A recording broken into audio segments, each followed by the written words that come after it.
Hello, ladies and gentlemen, and welcome back for a Tuesday, even though it feels like a Monday edition of the Steel City Sports Report, where we talk everything Steelers, Penguins, and Pirates. I am your host, Brady Vini. What is going on, ladies and gentlemen? Hope you are as rested up and recuperated as you possibly can be here on this Tuesday, because last night it was a late one, all of us staying up for that electric football game that the Pittsburgh Steelers played. We've been waiting for a complete performance like that for quite some time, so that was very exciting. The Steelers last night taking down the Miami Dolphins, knocking the Dolphins out of postseason contention in the process. That was very exciting. Other than the game last night, we got a ton to talk about here on this Tuesday. We got a lot of stuff to cover from the past couple of days. After we begin the show here in a little bit, talking about last night's game, recapping what went on, and talking about who all did well in that game. After that, we will go into Mike Tomlin's Tuesday press conference, even though the Steelers played last night. Head coach Mike Tomlin having his press conference today gave us an injury update on a couple of players I'm sure all of us are desperate to know about. After that, we'll get into a little bit of Pittsburgh Penguins hockey talk. The Pens not doing so hot right now, to say the least. As a matter of fact, they might be the most frustrating team in Pittsburgh sports. They have developed that moniker over the past couple of weeks here. This past weekend, the tip of the climax, I should say, of everything going bad for them, blowing 2 third-period leads over the weekend. But hopefully they're able to turn that around tonight in a massively filled storyline game against the Edmonton Oilers. We'll break down that here in a little bit. Afterwards, we'll get into some extra Pittsburgh sports news, a little bit on all three of the Pittsburgh sports teams, the Steelers, Penguins, and Pirates. But before we do that and officially get things kicked off here on a Tuesday, I want to start off the show, as always, saying, if you are new here, welcome to the live stream. On your way in, please hit that subscribe button and turn on notifications so that you never miss a thing here on the channel. Again, up to 662 last time I checked subscribers on the channel. Also, would greatly appreciate it if you also liked this live stream, shared it so we can get more viewers in here. And in the comment section, go ahead and drop any thoughts, questions, or opinions that you may have there. I can pop those up on the screen just like so at a moment's notice, and we can interact that way. I'm sure a lot of you are going to want to get in your now revised thoughts, a little under still 24 hours since the Steelers took down the Dolphins. So any thoughts or opinions that you have on that game or anything going on in the Pittsburgh sports world, get those in the comments section. Also, I would appreciate it if you go checked out the channel on Facebook, Instagram, and X at Steel City SR, and come on back here to the channel on YouTube a little bit later on tonight for a new edition of SCSR 60. With that, ladies and gentlemen, let's waste no time. Let's try to keep things a little bit, fluidity, some clean flowing here today. Let's not get too caught up in one thing here so we can get through everything. Going to start out, like I just mentioned a moment ago, with that outstanding game played by the Pittsburgh Steelers last night. The black and gold going into Monday Night Football, winners of their last 22 Monday Night Football home games. Mike Tomlin undefeated in his career on Monday Night Football. We were hoping that streak would continue for the Steelers, despite them being down TJ Watt and Derek Harmon and a couple of other players as well, taking on a Miami Dolphins team that, to say the least, does not perform well at all in the cold weather. Thankfully, those exact preconceived notions coming into this one, they rang true for the most part. The Steelers, excellent game played by them last night. Just a very loose information recap of last night's game. First half, really, it was a snoozer, to say the least. The game started out with the Dolphins on offense. They punted the ball. Steelers ended up punting the ball right back. We got our first tiny bit of action in the game in the later stages of the first quarter. The Dolphins looked like they were starting to move the ball upfield a little bit. And then it is Asante Samuel Jr. making his first start for the Black and Gold in place of injured corner James Pierre. ASJ picks off a wobbling pass from Tua Tagovailoa for the pick. Steelers, they got close to, or I should say they tried their best to capitalize off of that interception. They ran a 13-play drive, but ended up punting it back to the Dolphins after Aaron Rodgers took a sack on 3rd and 11. Dolphins, though, they punt. Steelers punt again. The Dolphins got the first point of the game finally with, I think, around 6 minutes left to go in the first half. They kicked a 54-yard field goal in that cold weather. I believe it was a real feel below 10 degrees last night there at Acrisure Stadium. Impressive, a 54-yard field goal from Dolphins kicker Riley Patterson. The Steelers, though, they did finally wake up on offense. They got a little bit of help off of a error on the kickoff by Patterson. The Steelers, 12 plays, 60 yards downfield for the touchdown score. It was finished off with a Connor Hayward tush push into the end zone. So the Black and Gold, they take a 7-3 lead heading into halftime. Out of half, though, this is when the game truly cranked up a notch, and the Steelers finally on the dishing out end of the NAS kicking in the second half, as opposed to being the receivers that they have been more than we would like this season. They get the ball out of halftime, 6 plays, 71 yards. They go down the field. Kenneth Gainwell, he was instrumental on that drive. He and Jalen Warren. Warren was sick last night, by the way. Those two running backs, they ran the ball 5 times, almost at will, against this Dolphins front, breaking their spirit. And then Aaron Rodgers, he hits his old buddy from Green Bay, Marquez Valdez-Scantling, for a 19-yard touchdown pass. Chris Boswell puts up the PAT to make it a 14-3 ball game, a rare double score. We've been waiting to see the Steelers do that a lot this season. They've had plenty of opportunities. They finally get a double score, scoring before and right after half as well. The Dolphins, they had no answer. They went 3 and out, lost 8 yards on that 3 and out. You had a big sack onto a Tagovailoa by the former Dolphin, Jalen Ramsey. Just came in like a heat-seeking missile to take down his former quarterback. The Steelers' offense, they kept on humming. 10 plays, 77-yard drive. Started to use the up-tempo 2-minute offense a little bit there to throw the Dolphins off guard a bit. That 10-play, 77-yard drive ended in a touchdown as well. Probably the big play of the drive was a 16-yard completion over the middle of the field to Pat Freiermuth, and then the drive capped off by a 28-yard touchdown pass. Rodgers hitting DK Metcalf on what was probably the most insane offensive play you will see this year from the Steelers. Rodgers protected well in the pocket, fires to Metcalf over the middle through a keyhole, very tight coverage. Metcalf then absolutely tosses Minkah Fitzpatrick out of the club, makes a couple of guys miss, and scoots into the end zone for the score. That felt like the dagger then, but we weren't going to trust anything at that point. Up 21-3, the Dolphins 3 and out again. 3 plays, negative 12 yards for the Fins. That's all they did in the third quarter, to be honest. They had negative 20 yards of offense in the third quarter. The Steelers just doing their job right there to perfection. I believe last time I checked, it was 163 to negative 20, the yardage in the second quarter. So great stuff there from the Steelers. And then they went into prevent mode pretty much for the rest of the ball game. The Steelers, they, after forcing the Dolphins to punt, scored another touchdown to make it a 28-3 ball game. Atlanta Falcons fans, they cringe upon hearing that.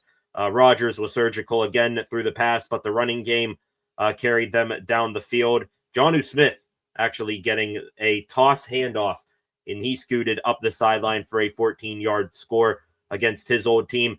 Like I said, Steelers, they went into prevent defense. The Dolphins were able to put together 2 touchdown drives with a Steelers 3 and out mixed in there. Darren Waller, he was the guy who was Tua Tagovailoa's main target right there. Steelers punted the ball back again with around 28 seconds, or with around, I should say, 2 minutes and 32 seconds left in the game. The Dolphins, no timeouts at that point. They were just doing some sort of non-strategic, half-assed 2-minute offense.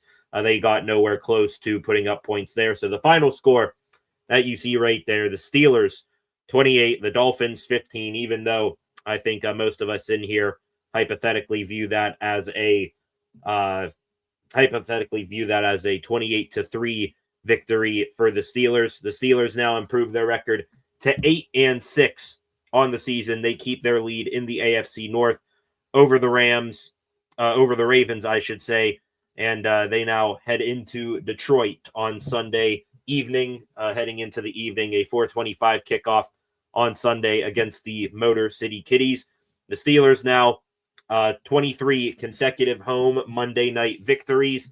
Their last loss on Monday night at home, 1991. That is October 14th, 1991 to be exactly, against the New York Giants. Really the only negatives from last night's game, and I'm serious when I say that.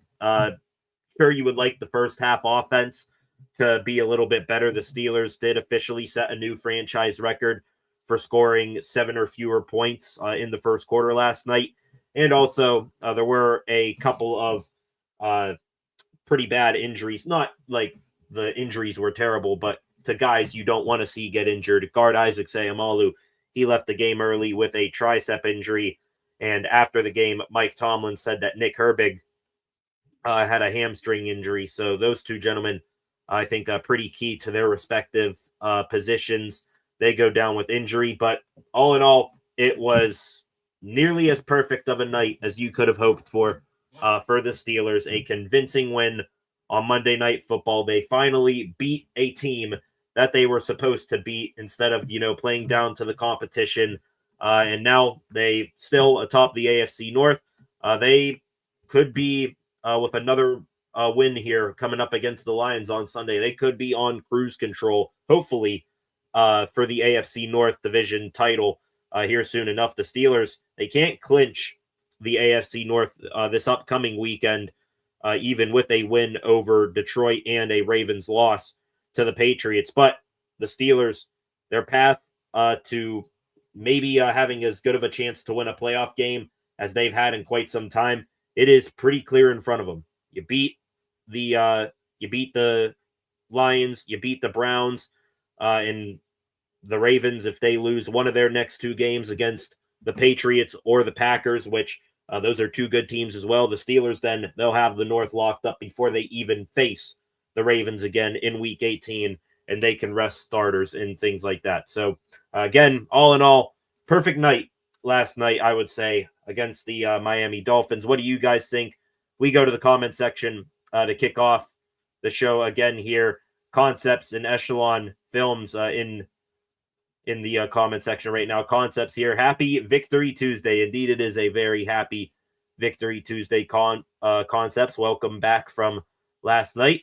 A little bit drowsy today, but hey, we're fighting through it. Concepts here doing more snow removal, but I'm here listening. Go Kenny G. Very excited about Kenny G is Concepts. He is going to be in the winners segment of the program here in a second, doing the winners and losers segment from this game, a tiny bit different here tonight. So I hope you enjoy that here in a moment. Echelon here have been pretty cynical about the Steelers in recent memory. He comes in here saying, I'm not convinced this is the same team that got blown out by the Bills, Chargers, and Seahawks, beat the Lions and Browns, and that will be a month straight winning. Then we will talk. So Echelon saying that this isn't the same team that we've seen this year, but they still need to do a little bit more winning here. They say, Mike Tomlin, that is, unleash hell in December. They've unleashed hell through the first half of December. Let's see what the second half looks like. That's what Echelon is on there. I will say, Echelon, what you said there, beat the Lions and Browns. That'll be a month straight. If they beat the Lions, I'm starting to believe a little bit. is what I should say. Am I all the way bought in yet on this Steelers team? No, because we've seen that before. 9-8 is still very, very much on the table here with what the Steelers' rest of the schedule looks like. But if they're able to beat the Lions, then I may believe a little bit more that this team does have a shot in the postseason, because if they beat the Lions coming up here on Sunday, I will have viewed that as a statement win against a good team, despite what their record says. And I think if they beat the Lions, they will have won in, pretty much any scenario that you throw their way. They beat a Ravens team where they have a very mobile quarterback in Lamar Jackson and an offense with a ton of good eligible pass catchers. The Steelers beat that team, and they beat them with Aaron Rodgers doing Aaron Rodgers thing. They beat the Dolphins last night by ground and pounding the run game, especially in the second half, into the Dolphins, until the Dolphins went into submission, and they got after Tua and stopped the run last night. Held Devon Achane, I think, to 60 yards only.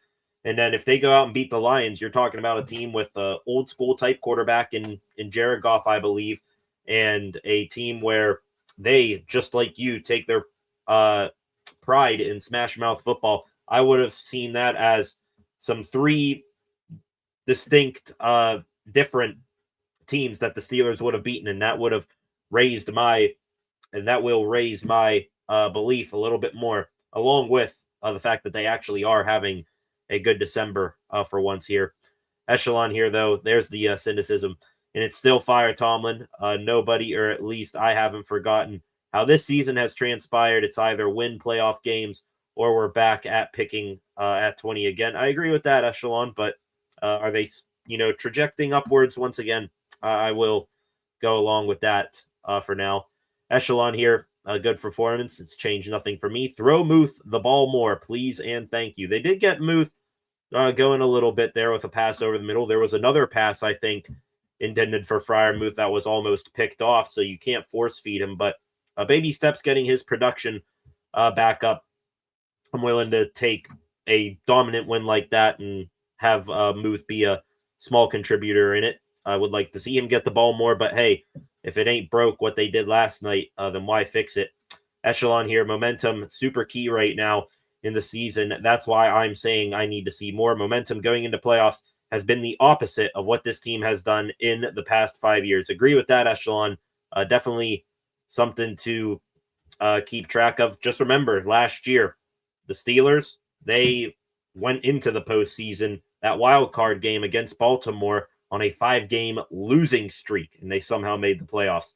This year, now, roles reversed. They could have a chance to go in on a 5-game winning streak, and those streaks, they make a difference. I know it's when you get to the postseason, new season, anything can happen here, but, going in confident and going in on your heels, those are big contributors and big factors in how your team does. It's all about hitting your stride at the right time in the season. And the Steelers, if they're able to keep up what they've done over these past 2 games, still stack wins and slowly but surely improve upon their issues, then that'll be very hopeful for their chances in a playoff game, a home playoff game to boot, if they're able to hold on to this lead in the AFC North.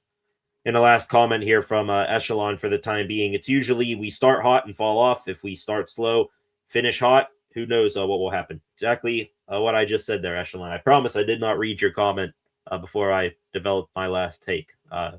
Same exact mindset we are on right there, Echelon. Going to keep things moving along here. Usually after Steelers games, we will go over winners and losers from the game. Today, kind of not doing that, but I am doing it. There is a winners segment of last night's game, and it is the entire Steelers team, in my opinion. Instead of doing winners and losers, breaking them all up into category, I'm just going to give the whole entire Steelers team a win, because that was a dominant win at home that we haven't seen in quite some time. And I want to start from the top and work my way towards the bottom here with all the congratulations last night on the win. Firstly, The Steelers, they did quite a job coaching-wise last night. They were able to make the right adjustments at halftime, tweak some things from the first half, and they came out like gangbusters after uh, after halftime and just ran away with the game for the most part. I'll give credit. I think Echelon a moment ago just said to it's still fire Tomlin until he proves otherwise here in the playoffs, but you got to give your flowers to Mike Tomlin for that game last night. Tomlin, now since the fire Tomlin chance 2 weeks ago, that was in a night game against the Buffalo Bills.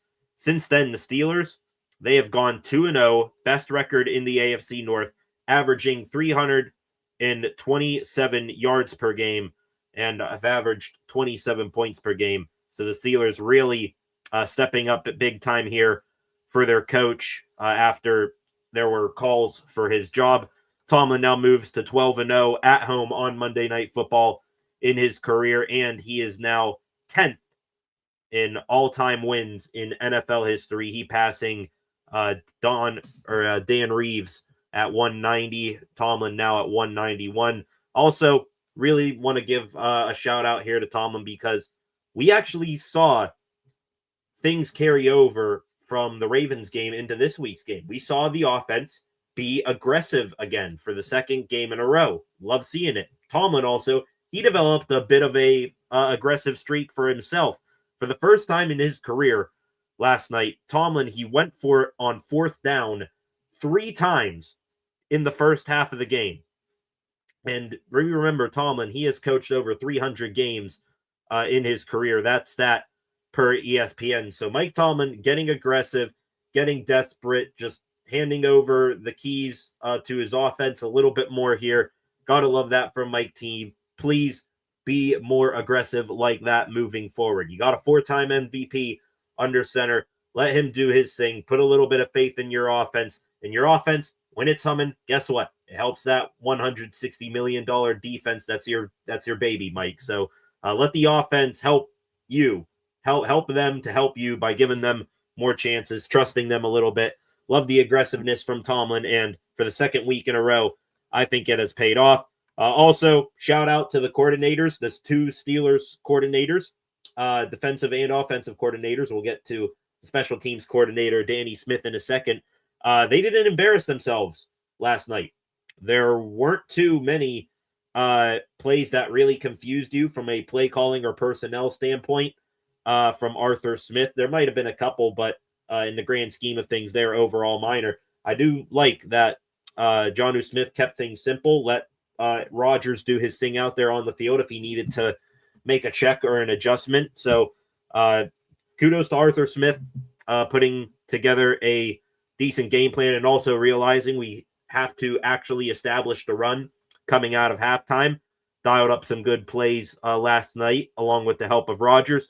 And then Terrell Austin. I know he's still like the henchman per se to Mike Tomlin here, but for whatever portions of the game he called last night, there weren't too many, weird coverages or players streaking wide open as what we've seen before. There was one time, I think, where Jack Sawyer was back in pass coverage. I think Jack Sawyer, the less we see from him in pass coverage, the better moving forward. But there were some exotic blitzes dialed up. One resulted in a sack of Tua by Jalen Ramsey. So I'm going to give Terrell Austin his flowers as well. A+ job from the coaching staff last night, in my opinion. On to the players. You got to start with the main man, Aaron Rodgers. Another vintage Rodgers performance. And that performance last night, from one statistic, was maybe one of his best of his career. Rodgers last night, surgical, throwing the ball, 23 for 27, only 4 incompletions, 224 yards, 2 passing touchdowns, no interceptions. I think a solid part of his completions in the first half came off of check downs and screen passes and all that. But then when the running game got going in the second half, you saw Rodgers start to pick apart the defense with precision and accuracy. Rodgers last night, 23 for 27, like I mentioned. That is an 85% completion percentage. That is the highest in a game since 2014 in his career, he did a better completion percentage in Week 7 of the 2014 season against the Carolina Panthers, that in 86 completion percentage. So Rodgers, he was on fire again. You talk about, overall the team playing some of their best ball heading into the postseason. Most importantly, you need your quarterback going off right now in the second half of the season to will your team into playoffs and give you even more confidence. Rodgers, he is certainly doing that, hitting his stride at the right time. Also didn't look like there were any ill effects again on his wrist. I think that made it through the night relatively unscathed. His legs were pretty good last night for the cold conditions, was able to manipulate the pocket a little bit. So overall, another great job last night by Aaron Rodgers. Again, putting that, month or so stretch where the entire Steelers team looked horrible. He was a part of it. I think that is pretty much behind him right now. He last night became third all-time in multi-passing touchdown games. So congratulations to him on that as well. To his pass catchers here, another $30 million per year game from DK Metcalf. I believe he had 3 catches for 55 yards and a touchdown, but he looked like a number one last night again, and probably the most impressive touchdown, or one of the more impressive touchdowns of his career, was scored last night. Mentioned that Rodgers passed through a keyhole to Metcalf. DK just shrugging off Minkah Fitzpatrick, like when you go to a birthday party and your little cousins try to fight you or something. Metcalf just treating the former Steeler like a child there, stiff-arming a couple of other guys as well. Big game play from Metcalf last night. That is why he got paid the big bucks. Took him a little while to start performing like it, but he has been insane. Over the past 2 games here, this stat, Rodgers to Metcalf, we've been, since the preseason, fantasizing, I think Mike Tomlin especially, about what that duo Rodgers and Metcalf could do together. I think we're now starting to see what that connection could be at their full force. Rodgers and Metcalf the last 2 weeks. Metcalf 10 catches for 203 yards, averaging a little over 20 yards per catch. And Rodgers, of course, 46 for 61 passing the ball, 508 yards, and 4 touchdowns. Those two, your WR1, your QB1, starting to click on all cylinders. Beyond Metcalf, the wide receivers, they did a good job last night as well. Marquez Valdes-Scantling, got to give him his flowers. Elevated from the practice squad last week, signed to the 53-man roster this week, and in his first official game on the Steelers roster, he scores a touchdown. He becomes MVS, the 11th different Steeler to have caught a touchdown pass this season. So number 11 caught by number 11 MVS. MVS also becomes the second player to catch a pass from Aaron Rodgers on both the Packers and the Steelers. And no, it's not a wide receiver who caught the first pass. It was Rodgers himself on the deflection there from a couple of, from last week, I should say. So great job overall. The other wide receivers, they didn't embarrass themselves. I thought Calvin Austin had a nice few catches, plus a couple of good punt returns. Ben Skoranek, I think he did most of his production on special teams. Adam Thielen, I think, had a game where he mainly ran cardio, but I think, his routes are affecting the defense and how they cover players as well. So awesome job by the wide receivers and pass catchers. Tight ends, the same thing. Pat Freiermuth didn't, be the main target, wasn't the main target out of the tight ends, but I thought he had a fairly decent game in the second half. Jonnu Smith, he found the end zone against his old team. Gotta love it there from him. Finally gets into the end zone again since, I think the Bengals game, if I'm not mistaken, that Bengals Thursday night game, not the last previous Bengals game. I'm talking about the Thursday night debacle. So maybe Jonnu Smith gets going a little bit. Definitely think you need to get that guy the ball with an opportunity to get yards out of the catch, yards after the catch some more. And then the last tight end, second to last tight end I want to mention here, Darnell Washington, still playing men against boys style of football here. Took on one catch that he had last night, 6 Dolphins players to finally get him to hit the ground. They had his forward progress stopped, but it took 6 Dolphins before a single body part of him touched the ground. So Washington, get that big man the ball in space more as well, even more than what you've already done.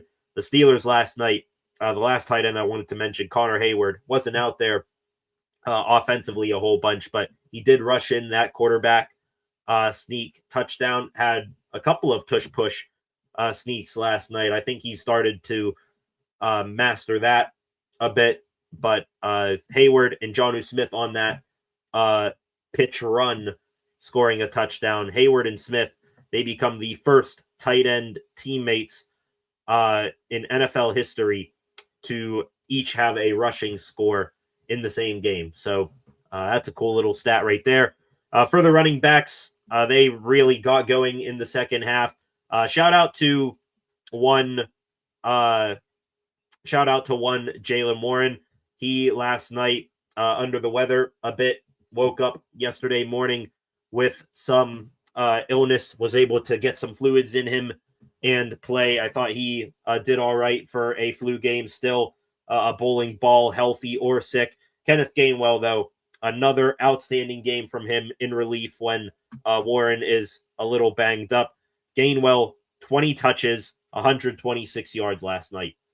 That is an outstanding investment from the Steelers. Gainwell, a multi-faceted threat out there on the field. So he really quickly becoming a vital piece of this Steelers offense. Gainwell actually leads the Steelers in receptions at 57 this year. So you have no idea what's going to come from him on a certain play.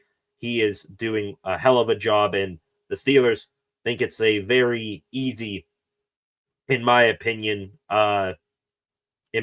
choice to re-sign him in the offseason. Gainwell just signing a 1-year deal here for a little under $2 million.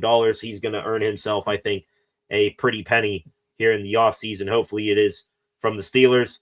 On to the defense, though. They're also big winners from last night, holding the Dolphins to 15 points. In reality, they held them to 3 before they went into prevent defense. Up and down to defense. Positives all around. Oh, wait. Sorry. One more thing for the offense. How can I forget these guys? The offensive line. They were outstanding. Rodgers got sacked a couple times, but, I'll let that slide. The offensive line last night, pass protecting and run blocking, they were phenomenal. From right to left here, Troy Fautanu, Mason McCormick, Zach Frazier, pretty quiet game from them, which is a good thing. Isaac Seumalo, I think, was doing all right before he went out hurt. Then I believe Spencer Anderson came in for him. And then the biggest winner on the offensive line last night, we mentioned that guy before the game, Dylan Cook, 4th-string left tackle, practice squad guy, makes his first career NFL start last night. And for the most part, he was on an island with the leading sack guy for the Dolphins and Bradley Chubb, and he more than held his own. 0 sacks allowed, 0 pressures from Dylan Cook. Outstanding start for that young man. He got flowers all the way around, so good stuff there from number 60. Now on to the defense. After I almost mistakenly forgot about the offensive line, the defense, outstanding from top to bottom from them last night. Did not skip a beat whatsoever without TJ Watt in the lineup. Looking, heading into last night's game, you felt, all right, going up against the Dolphins here in the cold. I think you could have survived without TJ Watt, and they didn't just survive. They downright thrived last night. Starting up front, with the big boys. Another solid game from 36-year-old Cam Hayward, still leading the charge there on the interior D-line. Five tackles, 2 TFLs, and a sack of Tua as well. Nick Herbig, Alex Highsmith, who were the main 2 guys filling in for Watt last night. They had a hell of a night. They were setting the edge and pressuring Tua, forcing him to step up in the pocket into even more pressure. Also, there was a cool thing after Hayward's sack. He and Alex Highsmith, I think, and Nick Herbig, they did the TJ Watt kick sack for TJ, so I thought that was cool as well. Moving to the second level, the linebackers, Patrick Queen, gotta mention that guy. Another outstanding game from number 6, showing why he got paid the big bucks a couple of years ago. Queen was everywhere making tackles left and right, so good stuff there from PQ. Might be flirting with a Pro Bowl season if he keeps it up. And then the secondary, Asante Samuel Jr., kudos to him. Like Dylan Cook, he made his first start, except it wasn't his first career start. It was his first start in the black and gold. Immediately makes a splash play, gets the interception when the Dolphins were trying to find a little bit mojo offensively early in the game. Joey Porter Jr. on the night where his dad and Marquise Pouncey and Ben Roethlisberger got inducted into the Steelers Hall of Honor. JPJ has a quiet night, but hey, that's normally a good thing for corners. I think he shut down Jalen Waddle for most of the night. And then the big guy, the guy who probably had most eyes on him heading into this matchup, Jalen Ramsey, taking it to his old team, left Miami with a little bit of frustration and maybe some bad blood with his old coaches, Mike McDaniel, especially. Ramsey shot out of a cannon on a Tua sack, had another nice coverage play on a 2-point conversion on Darren Waller, I think, late in the game. Ramsey, he was on one, just an absolute demon out there, was letting it know to the camera as well. I believe he called Tua or someone on the Dolphins offense weak as F. So Ramsey, he was on fire. Looking forward to seeing more of that from him as the season winds down here. And Ben Skoranek as well, going over here to special teams, talking about them. Wasn't the best night for Corliss Waitman, but if I call out the punter for being a loser in last night's game, that's really, really nitpicking. Chris Boswell did Chris Boswell, but the special teamers, sound tackling again on kickoffs. The one of the good punts that Waitman had, Ben Skoranek keeping it out of the end zone for a touch, from being a touchback, I should say. That ball gets down at the 2-yard line. All 3 phases of the game. Complementary football. Offense, putting up points. Defense, getting key stops. Awesome stuff from the Steelers. But hey, like you guys said, we can start to believe a little bit. I believe Aaron Rodgers said that post-game. We can start to believe a little bit, but we also want to make sure that this is real. And how do they prove to us that this is real? Play a game like that in the playoffs. So we will see what happens down the stretch here, but that is my winner, I guess, segment. The entire team pretty much a winner from last night's football game. Okay, ladies and gentlemen, going to get into the comment section here for a second. Got some more viewers in here leaving comments. THP and Black Magic entering into the comment section here. Gonna try to get to some of your comments here momentarily. Magic defending the honor of Mike Tomlin. THP, we've been over this, though. That was a good win. 0 playoff wins in, 8 or 9 seasons. Mike McCarthy has more playoff wins. So THP and Magic going at it a bit here. Concepts, though. Great Tomlin win over a competitive and hot team. Same for the win over the Ravens, too. Both were extremely impressive and can't be argued. Yeah, I think that kind of gets lost, now talking about last night after the win. People will say, oh, the Dolphins always suck in the cold and all that. But also the Dolphins, they came in last night, winners of 5 straight. The Steelers, they haven't put together a streak like that since last season to begin the year. So, yeah, great stuff there, taking down a hot team, even though the weather conditions played into your advantage a little bit. Magic here, did you see that Edge Highsmith all night? Yeah, Highsmith, hell of a game. Was wondering how the outside linebackers were going to step up in the absence of TJ Watt. I said last night that they are better equipped to win without TJ Watt than they ever have been before. It's no Derek Tuska and Cassius Marsh coming off the bench to replace Watt. No, they have three legit guys behind TJ, Highsmith, Herbig, and still like Jack Sawyer. But Highsmith, he led the way last night, coming in on Tua's front side, not his blind side, like what you get for normal quarterbacks. So, yeah, awesome game there from Highsmith last night. Patrick Queen as well. Hell of a game from him. Concepts here as well. PQ is a beast. Freight Train coming in here now. Welcome, Freight Train. Glad to have you here as always. Going to keep the Steeler talk rolling along right now. We're going to get into what happened today. Lots of talk about last night there to begin the show, but let's move into the present a little bit. It is a bit of a short week for the Steelers playing on Monday night. Now they got to turn around really quickly before they face the the Detroit Lions on Sunday afternoon, late afternoon, 4:25 start there.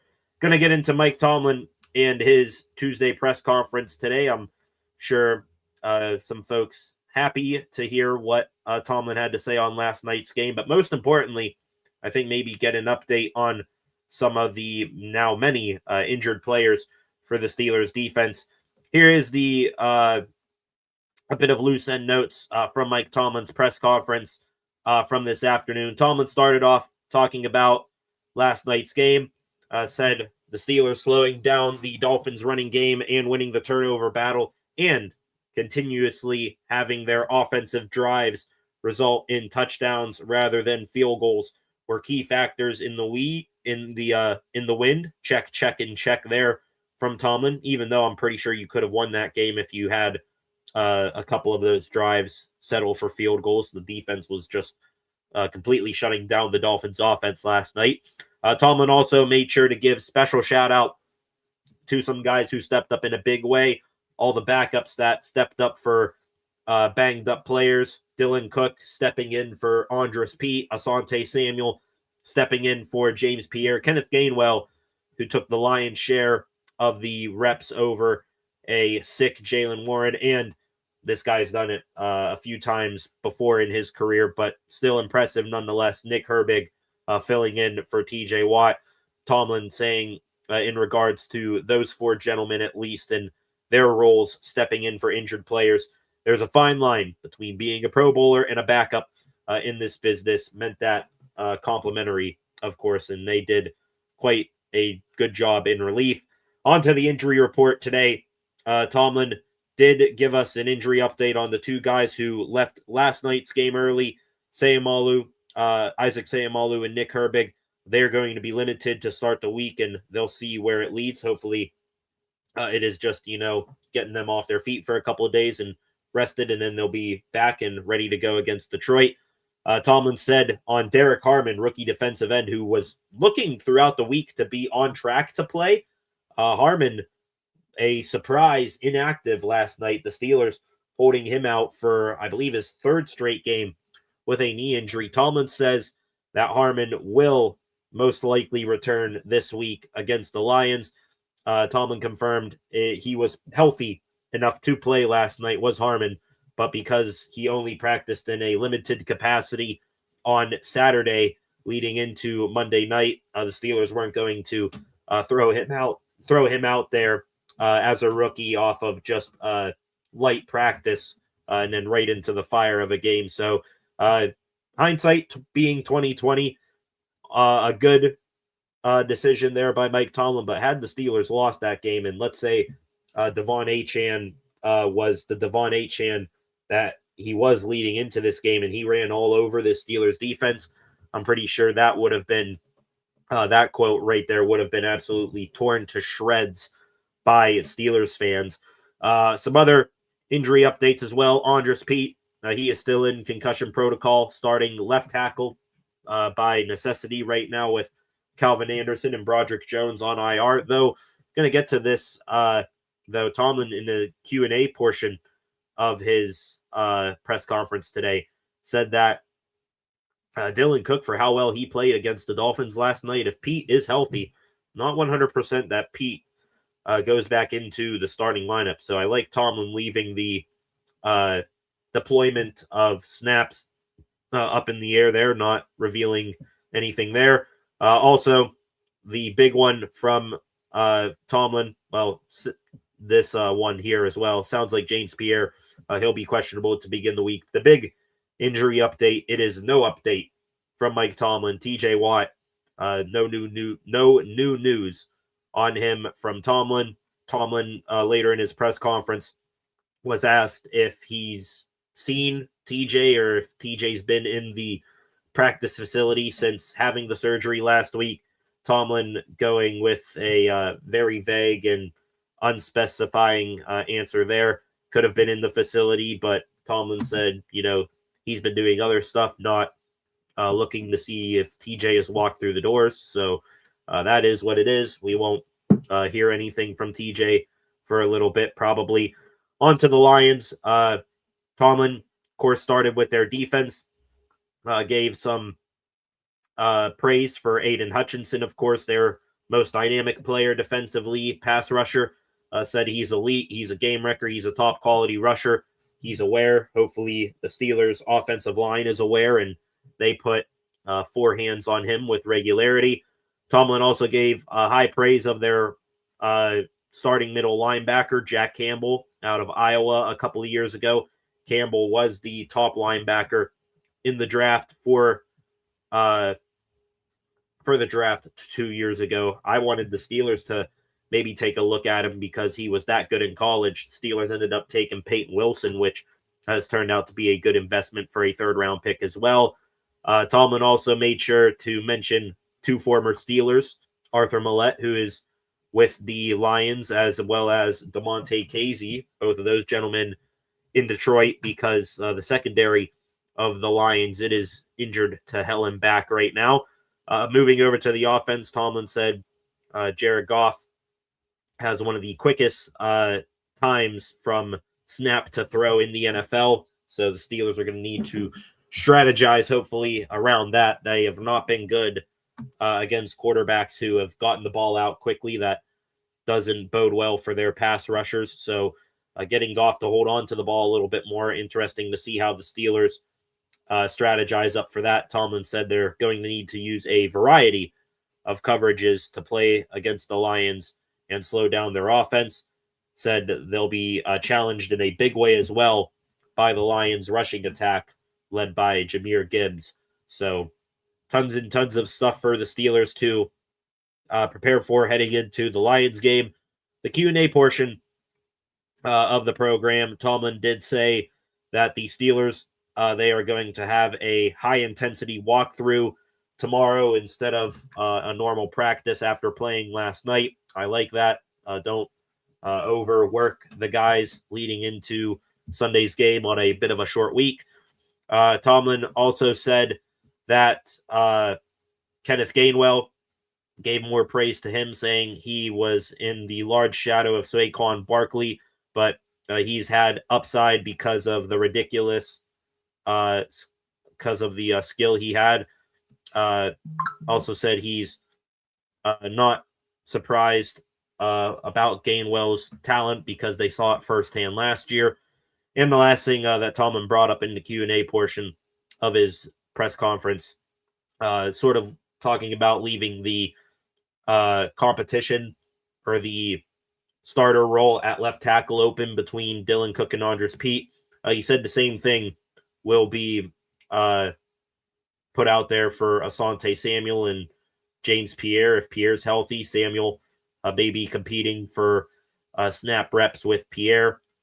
Samuel will be competing with snaps with Pierre, and also Spencer Anderson filling in for Isaac Seumalo. Tomlin said he's not ready to roll out Seumalo yet, but Spencer Anderson will be the primary guy to step in if Seumalo cannot go. So that is it for the Tomlin Tuesday press conference. The biggest notes in news from that, no update on TJ Watt. Like I said last week when the truth came out about what happened to Watt with the whole dry needling and stuff like that, I said, yeah, there's no way he plays against the Dolphins or the Lions. So he's on track for that. Hopefully he'll be able to be back and rested and ready to go maybe against the Browns 2 weekends from now. All right, ladies and gentlemen, nearly an hour on stream here. Going to switch things up here in a moment and get into hockey, but back to the comment section here for the time being. You have Magic in here again with a question. Do we sign Alan Lazard? Gonna get to that in the extra Pittsburgh sports news segment there, Magic. It is a interesting conversation to have. My gut right now, it's telling me probably not in signing Lazard, but hey, you can't rule anything out with this team right now. I want him, bro, says Magic. I think he's perfect slot or number 2 for Aaron. Well, the way MVS played last night, and I'm still very high on what Adam Thielen can bring to the table when he gets the ball in his hands. I don't know what sort of space right now you have for Alan Lazard. So we'll get more into that here in the extra Pittsburgh sports news segment there, Magic, I promise. Real quick, just to keep things rolling along here, we got one more segment before the extra Pittsburgh sports news for tonight. Got to talk about the Pittsburgh Penguins here for a brief moment. The Pens, since we last spoke, 2 more games played for them. They took on the San Jose Sharks and the Utah Mammoth over the weekend. The Pens, after trading Tristan Jarry to the Edmonton Oilers, they recalled Sergei Murashov from Wilkes-Barre in the AHL on Saturday, and they also put Matt Dumba on waivers. He cleared waivers and went to the AHL. So the Pens in action, bit shifting of the lines. Had Rutger McGroarty, Ben Kindle, and Justin Brazeau together. Also had a 4th line of Connor Dewar, Kevin Hayes, and Nola Chari that I liked. Ryan Shea played in his 100th NHL game Saturday night against the Sharks. The Sharks, they got out to a 1-0 lead midway through the first period. Bit of a bad goal given up by Artur Shalovs. The Pens, though, they then got on a roll. Sidney Crosby on the power play made it 1-1. That is Crosby's, I'm not sure what point that was, but it brought Crosby within 4 points of Mario Lemieux for the all-time lead in points in Penguins history. Rutger McGroarty, to begin the second period, got his first goal of the season, a nice snipe wrist shot from just inside the zone. Big Kevin Hayes, he got a deflection goal as well to make it 3-1. To end the second period, Brian Rust, another power play goal, made it 4-1. Crosby got an assist on that as well to bring him within 3 of Lemieux. And then the Pens, their third power play goal of the night came from, I believe, Anthony Mantha in front. He's slamming home a rebound. So Penguins up 5-1 with under 15 minutes left to go. Thought we were nice and cruising for a victory. And then the Penguins, I still can't get over what they did. The Sharks, they came storming, and I mean storming back like it's Sharknado week on Discovery Channel. Goal from John Klingberg. He walks right down Main Street and picks his corner on Shilovs. The Sharks get 2 more quick goals to make it 5-4 before we can even blink. And then they tie it at 5 with around a minute and a half to go. Game goes to overtime. John Klingberg, who scored the first goal to begin the comeback, he gets the game winner in OT. The Penguins lose 6-5. They were up 5-1 with under 15 minutes to go in the third period, even up 5-2 with less than 6 minutes remaining. And they blow that lead to lose 6-5 to the Sharks. The Penguins, they have had a bad tendency now on the season where they play a good first 2 periods, and then around that, once the game goes below 10 minutes to go in the third period, they then completely fall apart. I don't know what's going on with them. Artur Shalovs in that game, who I guess until the new goaltender Stuart Skinner proves otherwise, I guess Shilovs is the guy in net right now. His last 5 starts, he's 0-2-3 with a 356 goals against average and an 873 save percentage. That is god-awful. But what did the Pens do? They ran back pretty much the same lineup the following night against the Utah Mammoth. Sergei Murashov instead of Shalov's got the start in net. Again, hot start for the Pens. Justin Brazeau just came back from injury not too long ago. Made it 1-0, 48 seconds into play. Went off of a Mammoth player's skate in front of the net and into the goal. Brian Rust made it 2-0 later on in the first period. Sort of a excuse me backhander that the goaltender wasn't expecting. Rust now 6 points in his last 3 games. Penguins up 2-0 after the first. They continued some success in the third period. Ryan Shea hits Ben Kindle on a nice pass in the neutral zone. Kindle on a breakaway goes in and picks his spot on Karol Vejmelka. Made it 3-0. Another 3-goal or more lead for the Penguins heading into the third period. And you knew what was coming next. Boom, boom. 3-2. Before they even knew what hit them to begin the third period, they made it 3-3 about halfway through the third period, and then they took the lead, did the Mammoth 4-3 with around 7 minutes left to go. The Penguins did get a goal back, though. Justin Brazeau, again, his second of the game, was able to deflect home a shot from Erik Karlsson. So that made it 4-4, sent it to overtime, but the Pens, again, no sort of urgency or idea of what they're doing in overtime. They aren't able to, I don't think they really even got possession, and it was your top guys that hurt you the most. I think Brian Rust, Sidney Crosby, and Erik Karlsson were out there. Dylan Guenther for the Mammoth walks right past Crosby in the neutral zone, gains speed. The distance between Karlsson and Guenther, you know, you're supposed to have a stick length away from the guy who's rushing towards you. For those of you wondering what you're supposed to do in hockey, Karlsson gets too deep. Guenther beats Murashov with a laser over wrister. Pens lose again in overtime, 5-4. Just horrible, horrible, horrible play from the Penguins over the weekend. Probably the worst weekend of Penguins hockey that I have experienced in my lifetime. I'd rather take 2 blowout losses than to just watch this team collapse twice back-to-back like that. Just absolutely horrendous hockey they're playing. They play a good 40 minutes. They then fall apart in the last 20. The Pens had a 99.9% chance of winning that Saturday game against the Sharks when they were up 5-1 in the third period. They also had a 97.9% chance of beating the Mammoth when they had a 3-0 lead in the third period. They had a 1 in 47,619 chance of losing both of those games, and they did it. They found a way. I don't care if they're new. I mean, that can't happen. The coaching staff has let this happen way too many times.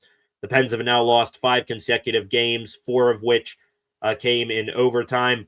They've now blown third period leads on many, many occasions this season. They have blown a third period lead, 3-0 lead to the Toronto Maple Leafs. They lost that game 4-3. They blew a 2-1 third period lead against the LA Kings, lost that game 3-2. They blew a 1-0 third period lead against the Nashville Predators over in Sweden. They lost that game 2-1 in overtime. They blew a 2-1 third period lead against the Seattle Kraken, lost that game 3-2 in overtime. They blew a 2-1 lead against the Dallas Stars in the third, lost that game 3-2 in a shootout. They blew a 3-2 lead against the Anaheim Ducks a couple weeks ago, lost that game in a shootout 4-3.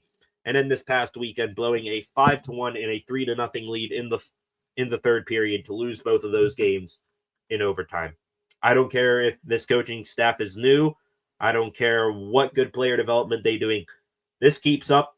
As a matter of fact, it probably has gotten to the worst where it doesn't need to keep up. Someone's head needs to roll. Someone needs to be fired for this atrocity that happened over the weekend. It is absolutely inexcusable. It probably has never been done in the history of the NFL or in the NHL, but the Pens, they somehow found a way to do it. And they did it again and again and again. Insanity. Same thing over and over again. Just, I don't know how you fix it, but something's got to change in a big way. Moving away from that weekend from hell for the Penguins, let's talk about tonight a little bit. The Penguins, like I mentioned, they traded Tristan Jarry last week to the Edmonton Oilers for Stuart Skinner and Brett Kulak in a second-round pick. Sam Poulin also went to Edmonton in that trade. Tonight, that trade comes full circle. The Penguins and Oilers matching up here tonight, and they are going to get the matchup between the two goaltenders who were just traded for each other a couple of days ago. Stuart Skinner, Brett Kulak, both of their immigration processes to get to the Penguins in America have been completed. They are now on the active roster. Sergei Miroshov has been assigned to Wilkes-Barre. Skinner, he will make his Penguins debut and get the start tonight for the black and gold. Brett Kulak, he will do the same. He's going to be on defense with Jack St. Ivany, who makes his season debut after beginning the year on the injured reserve. Kulak, by the way, wearing number 77. Remember the last time a Penguins defenseman wore 77? It was the great Paul Coffey, and pretty cool. I think I saw a story that Kulak actually got a hold of Coffey, made a call with Coffey to get permission to wear that number. So I thought that was pretty cool. So Kulak in, Stuart Skinner getting the start tonight against the Oilers. Tristan Jarry, he will do the same against the Penguins. That trade that was just completed less than a week ago comes full circle. The two goaltenders playing against their old teams tonight. That isn't even, those are the biggest stories coming into tonight. Also, Sidney Crosby, 2 points away from tying Mario Lemieux's all-time record, 3 points away from breaking it. Leon Draisaitl for the Edmonton Oilers, he's 1 point away from point number 1,000 in his career. Of course, Crosby versus McDavid, that's always a marquee matchup as well. So many storylines, so many big-time players in this game, and it is going to be very exciting. Puck drop for that game going to be coming up here in less than half an hour. So maybe going to wrap up the live stream here in a little bit, and we'll get on to that Penguins game here tonight. The Pens lines, again, didn't change a whole lot. The top three lines, the top two lines, they're still intact. They did, for tonight's game, put Ville Koivunen in the press box. Koivunen, he is going to be not playing tonight. They put Danton Heinen back in the lineup. He's going to center the fourth line with Connor Dewar and Nola Chari. Kevin Hayes moves up to the third line with Tommy Novak and Anthony Mantha. So those are the Pens lines for tonight. Skinner versus Jarry, Crosby versus McDavid. So many storylines. Excited to get to that game here coming up in a little bit. All right, ladies and gentlemen, 6 of you still hanging around in here on this Tuesday, even though it has a bit of a Monday night feel after the Steelers game last night. Going to get back into the Steelers here in a moment to kick off the extra Pittsburgh sports news. Before we do that, though, let's go back to the comment section here for a second. Concepts getting a couple of more comments in there during that hockey segment. TJ holds the sack record at 23.5 sacks. I'm done with the fake news claiming it was 22.5 sacks. He achieved 23.5. Where did this come from? Where did this come from there, Concepts? I like it. Bringing up the whole Tyler Huntley fumbled snap thing. Huntley dropped back to pass and TJ sacked him. Agreed. That should have counted as a sack as well, Concept. But, hey, thing we can hope for the most now is that Myles Garrett, with the year he's having, he doesn't break TJ's sack record as well. He's on pace to do it. Hopefully, the Steelers can help stop Garrett from doing that. Excuse me, here coming up. Let's see here. I think that's it for the comment section right now. That's all right. Feel free to get your comments back in here. I'm sure you guys are going to have a couple more things to say as we kick off the extra Pittsburgh sports news here right now with some extra Pittsburgh Steelers news from the past couple of days. We mentioned it last night. Marquez Valdez-Scantling, he signed to the 53-man roster for the Steelers. The Steelers, in a corresponding move, waived wide receiver and return man Keyshawn Williams. We got news about an hour ago. Williams, he not needing to go far before he got picked up by an NFL team. Williams, dangerous return man, now goes to the Cincinnati Bengals. The Bengals claiming him off of waivers from the Steelers. So there you go. Keyshawn Williams staying in division. Hopefully, I was wishing he would have, snuck through to the practice squad again, but that's unfortunate. At least the Steelers won't get to play him again.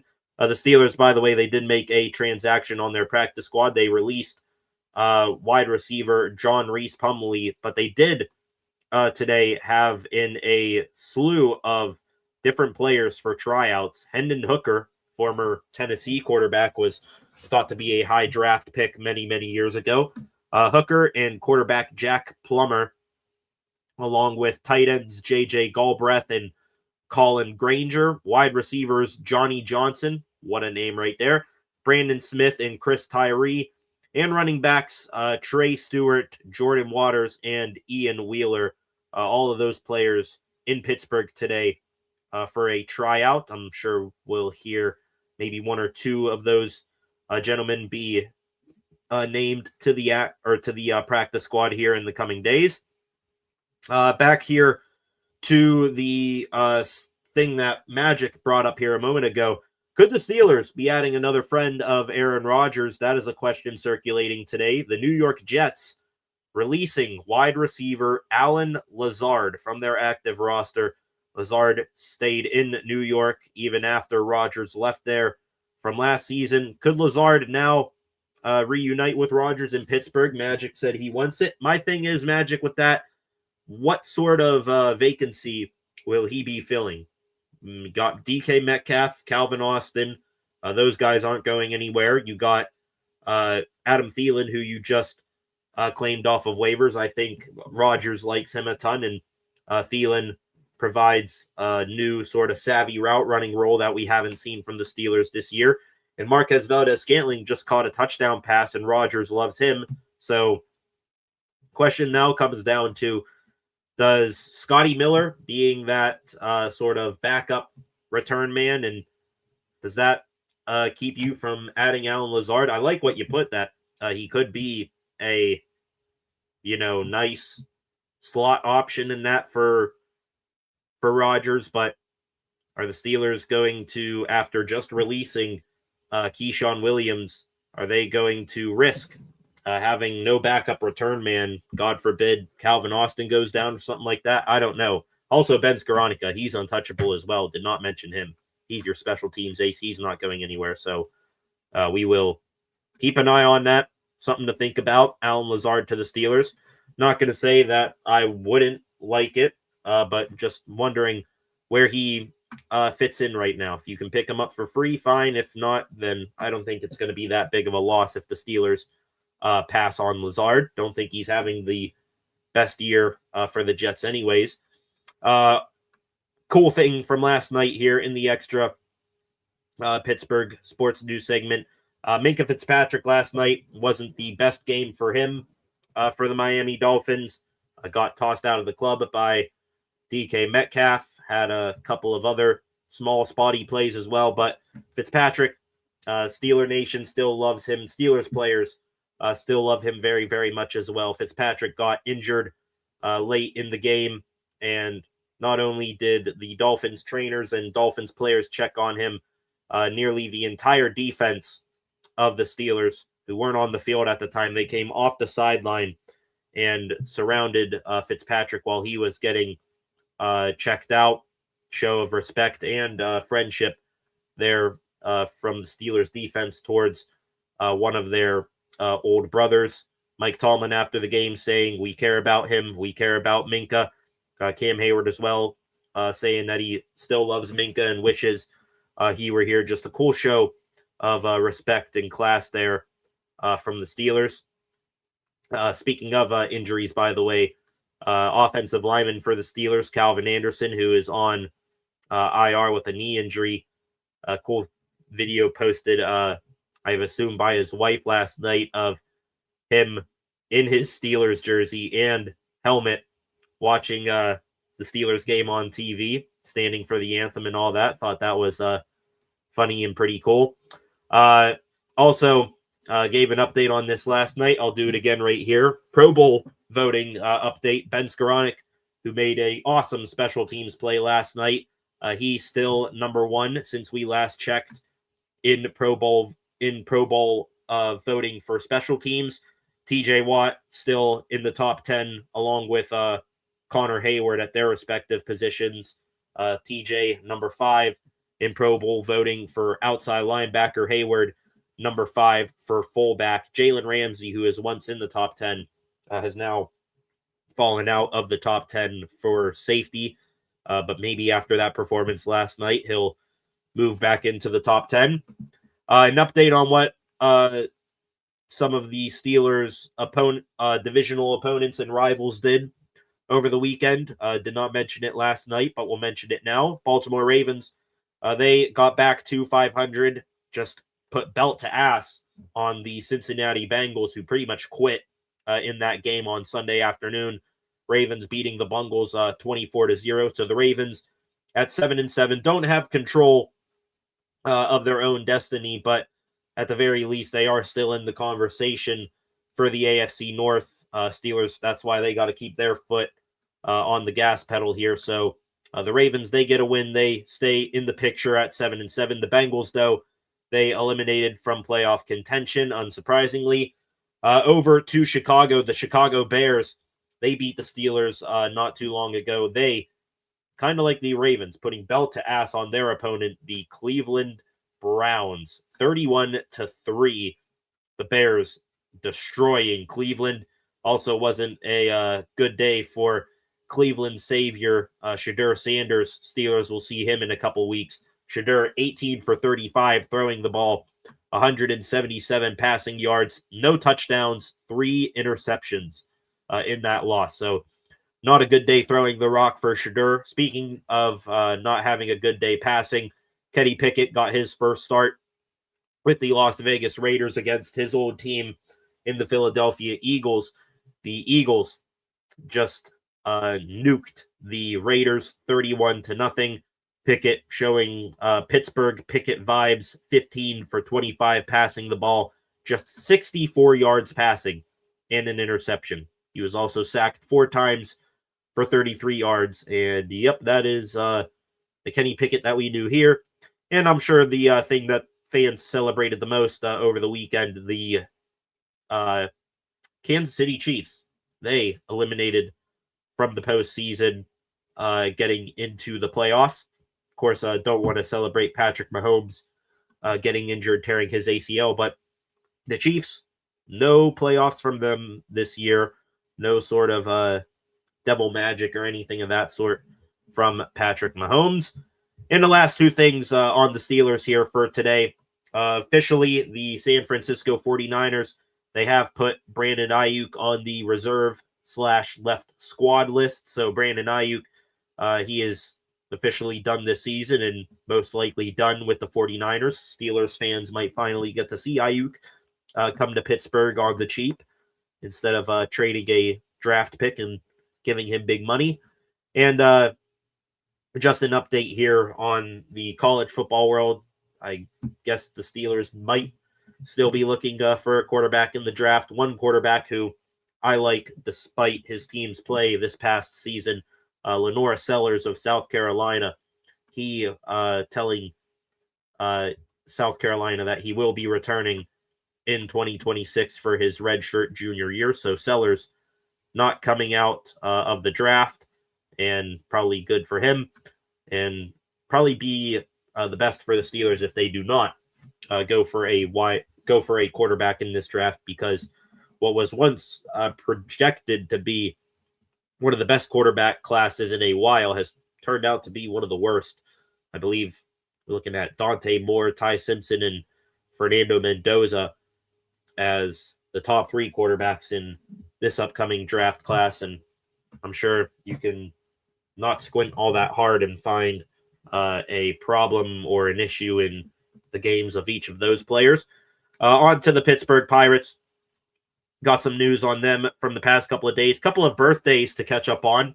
Happy birthday yesterday to Joey Bart, Hunter Barco, 2 current players right there. And also happy birthday yesterday to former Pirates manager and Baseball Hall of Famer, Pirates Hall of Famer as well, Jim Leyland. So happy birthday to all 3 of those gentlemen.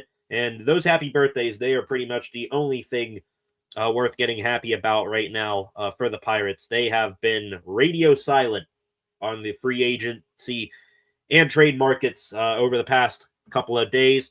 As a matter of fact, the Pirates, while doing nothing, they have watched pretty much everyone around them make some sizable moves.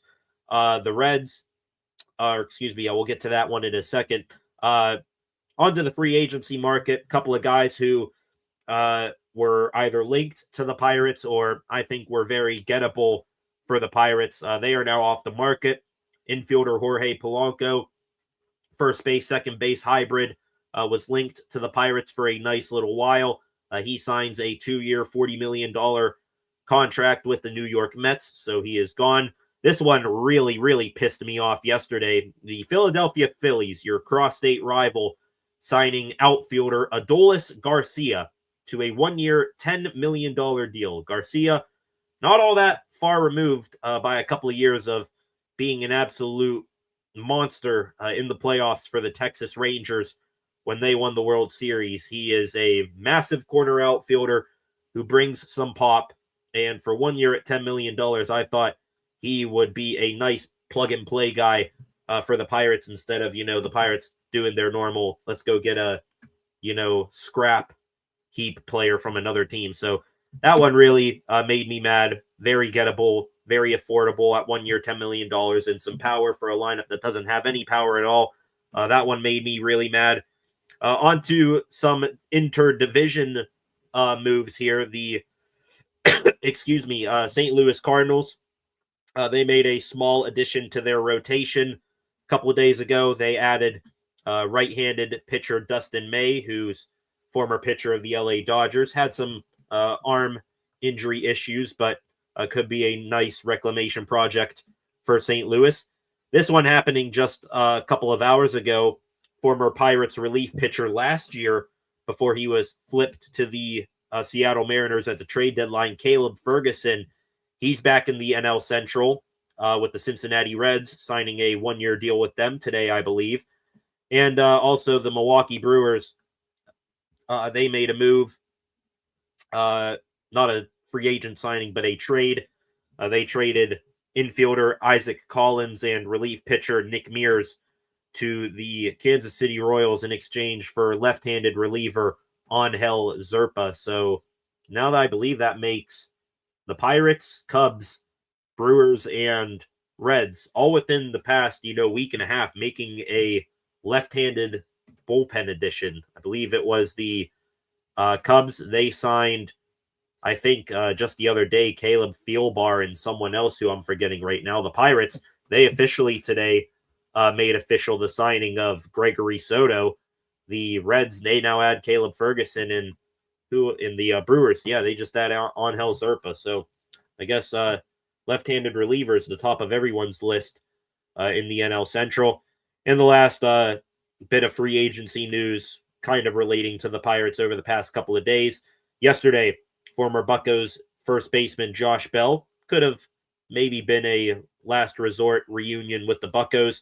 He signs a 1-year, $7 million deal with the Minnesota Twins. So Josh Bell, not sure if he ever played for Derek Shelton. He might have for a year.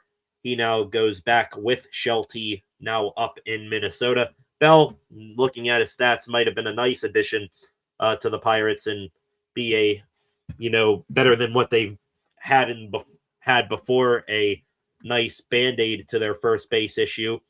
Bell last year, 237 batting average with 22 home runs. Would have certainly liked those 22 homers to be for the black and gold. But yeah, that's basically the free agent news. There's been really nothing else for the Pirates over the past couple of days. They've been linked to some other outfielders, I guess. Luis Robert Jr. of the Chicago White Sox. His trade market has picked up again. The Pirates are apparently in on him, along with the Mets and Padres. Also, I'm hearing today Jarren Duran is back on the market again, or they're at least heating up trade talks around Jarren Duran again. I would love for Jarren Duran to be a Pirate, but they already made a deal with the Red Sox for Jostinson Garcia, so not sure Pirates are going to get him either. Just absolutely terrible incompetence and inaction by the Pirates once again. They made an addition today. They signed infielder David Wenzel, a shortstop third baseman man, to a minor league deal with a major league spring training camp invite. Just more typical Pirates BS of them going minnow fishing in the offseason. They've made 2 big league additions, signing Gregory Soto and trading for Jostinson Garcia. Garcia, by the way, was removed from his winter league game in Venezuela a couple of days ago with some quad discomfort. So already the new Pirates edition is getting injured. Other than that, all minor league additions for the Pirates. So excited to see what else they got cooked up over the next 100 days before the 2026 baseball season kicks off. Great stuff there. Wrapping up the extra Pittsburgh sports news here today, just a few minor Pittsburgh Penguins news stories. Since the trade of Tristan Jarry to Edmonton for Stuart Skinner and Brett Kulak, there have been a couple of speculations on what the Penguins, are going to be doing with those two assets they acquired. Frank Saravalli of TSN, he put out there that Artur Shalovs and Sergei Mirashov are believed in highly by the Penguins management. So Stuart Skinner is a flippable asset along with Brett Kulak at the deadline. Elliot Friedman saying around the same thing, saying he has no doubt that Kyle Dubas's phone will be ringing about Stuart Skinner around the trade deadline, around with Brett Kulak. So these two guys that the Pens got for Jarry, they could be here for maybe only a couple months before they are looking elsewhere for employment. Also, for the Pens, this from DK Pittsburgh Sports, Emil Pianiemi, one of the Pens' top defense prospects, was suspended by the team before the season even started. He did not report to training camp and stayed over in Finland to play hockey. The Penguins have now ended his suspension, and he is now back in the States after that little extra vacation playing hockey in Finland. So we'll see if anything else comes from that moving forward. And also, going back to Saturday, happy birthday to Penguins fourth liner Blake Lizotte. And I believe that does it for the extra Pittsburgh sports news right here. Gonna go into the extra, or not extra Pittsburgh sports news segment. Go back here to the old Twitter timeline, see if there's anything new going on while we have been live. Any new news on the Penguins, Pirates, or Steelers? Let's take a quick look here. Got another reliever off the market. Gone. It's like Chris Martin signing with the Texas Rangers. Yeah, not seeing anything here super new real quick. Actually, my mistake. apparently tonight's puck drop is at 7:30 for the Penguins and Oilers, so we got a little bit of extra time here to talk before we log off for that game. That is my mistake right there. Max, indeed, Matt Dumba will make his Wilkes-Barre debut tonight alongside Owen Pickering. By the way, how did that trade work out for the Penguins? The Penguins in the offseason acquiring Matt Dumba and a draft pick for Vladislav Kolyachonok. Now in the span of a week, Dumba and Kolyachonok placed on waivers. Kolyachonok claimed today by the Boston Bruins. Forgot to mention that one. All right, ladies and gentlemen, let's get back into the comment section here. Before we wrap up here for the evening, you guys getting a whole bunch of comments in there during that extra Pittsburgh sports news segment. Concepts going off on Myles Garrett here. Calling Garrett for having zero integrity, who deserves no respect. Go tell him how you really feel there, Concepts. Honestly, I would agree with most of it there for what he did to Mason Rudolph, not just on the field, but off of it as well. 6 games for using a helmet. Yeah. THP, not happy either. Yeah, you guys talking about that now again. Bringing back up the old Myles Garrett. Marquise Pouncey involved in that as well. Steelers Hall of Honor member now. Mason Rudolph. See here. THP will say I played college baseball. We're talking about different stuff there. Okay. I think that just about wraps up things here tonight. Got this gentleman in here, Tom Brady, 7 rings. Do you have any autographed merch? If so, where do you buy it? Don't really remember where I buy stuff. Got, some Joey Porter Jr. signed jersey. Have a Ben Roethlisberger signed cookbook from his podcast. I think that one's pretty unique and cool. Got a couple of signed Pittsburgh Penguins things as well. So I got a few, not as much as what some of you may think, but got a few. All right. We are wrapping up here on the channel for the night. So I want to thank you all. This was fun, recapping the Steelers win over the Dolphins last night. Bit of a short week here on the channel, so covered the Tomlin press conference, the Steelers game, what the Penguins did, all of that mixed into one live stream here tonight. This was fun.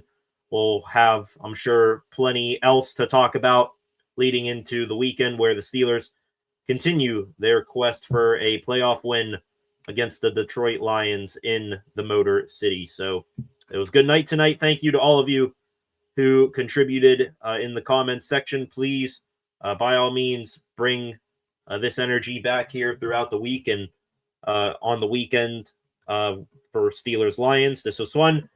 In the meantime, before we reconvene here tomorrow night, we will watch the Penguins probably get out to a 3-goal lead against the Edmonton Oilers and then blow it in the last 5 minutes of the period or something like that.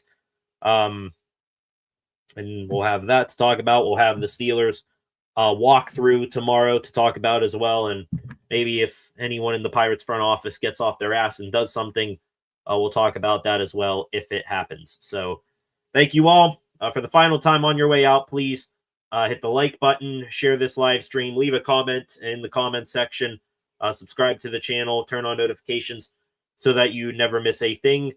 Go give the channel a follow at Steel City SR on Facebook, Instagram, and X as well. And tune back in a little bit later on tonight for SCSR 60. Thank you all. Gonna go catch up on some sleep after last night's late game, watching the Steelers eliminate the Dolphins from the playoffs and extend their lead in the AFC North. Thank you, Concepts, for the kind words. Thank you, THP, Magic, Freight Train, all of you guys for leaving your comments in the comment section as well. Echelon as well from earlier in the show. And we will do it all again tomorrow. See what we have to talk about then. Thank you all. Have a good rest of your Victory Tuesday. Back here tomorrow to talk more Pittsburgh sports news. Peace.